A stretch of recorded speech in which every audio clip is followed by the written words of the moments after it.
So mga tol, alam po ng karamihan na nauwi sa technical draw sa round 4 ang laban po ng angas ng Pinas Janrel Casimero versus Yukinori Ogoni na ginanap sa Ariake Arena, Tokyo, Japan noong buwan ng October 12. Bukod dyan ay banat po ni Jason Casimero mga tol kung maganda lang sana ang performance na pinapakita ng angas ng Pinas sa laban na yon, ay isusunod na sana siya ni Kuya Inoue pagkatapos ni Marlon Tapales.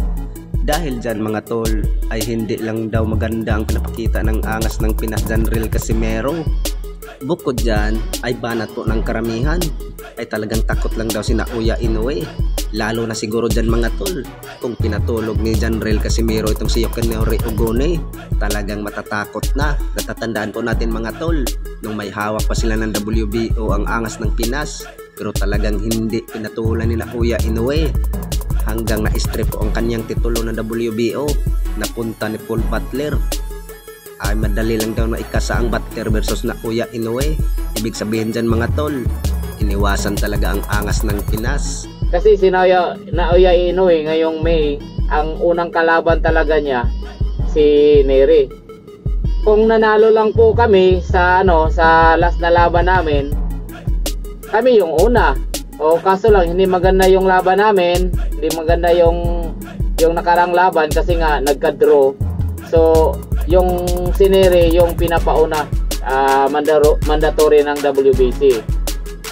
So ngayong paparating na taon ngayon, magkakaroon ng laban si Utol. Magandang laban, parang big fight din yon kasi nga yan yung way na makalaban si Utol. Pero hindi ko pa to ipapano kung sino, pero alam ko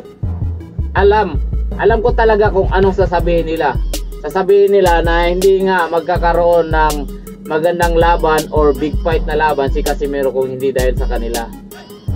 Abangan ko yan. May rebut na ako sa inyo mga kayo, makaamoy lang ng pira. Palabasin nyo si Tapales. Na kung malaki ba yung pira. Alam ko malaki yung pira na kukuha ni Tapales against kay Naoya Inoue, pero hindi natin alam kung malaki ba yung pira niya. Na nakukuha ba niya yung sapat niya na pira. Kasi nga si Tapales wala pang